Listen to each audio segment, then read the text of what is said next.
The technical challenge with Poi is infinite, clearly.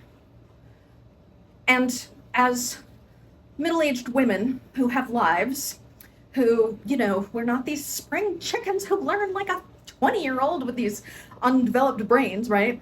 And our neuroplasticity isn't quite the same. We have the reality of the time pressure of life. The practice is infinite, time is finite. That said, you have a performance in mind. Even if that performance is someplace years out into the future, one thing that you can start thinking about is what aesthetics in the patterns appeal to you? What types of patterns, visuals, do you want to be focusing on?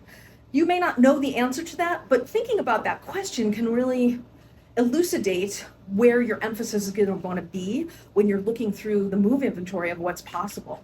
I have a client who decided, when he came to me last year to work on a performance for this year, and now he came back this year, and we've expanded on the concept. When he first came to me, he said, well, I just feel like everything is so circular. I want to do something that isn't so circular. So we started working on more Jedi stalls last year, and then tangles, and more anti-spin, because the anti-spin creates an oval, and pendulums. All of these things create different patterns than just your straight up circle.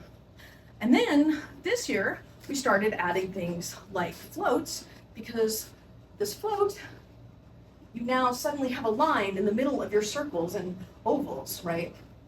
You may not know the answer to the question, but I'm planting the seed in your mind so that you can continue to use it as a guidepost for how you proceed in what you're trying to create. Some things may look better for what you have in mind, some things may not. Like maybe you want the staccato of being able to do upstall. So like staccato may be a motivation for you. Fluidity may be a motivation. I can't know, but if you're not investigating, you're not gonna figure it out either. So I'm just throwing that out there to your creative mind. And even if it's not possible, better to start with the impossible and figure out how to make it closer to that than to not even think about it, I think.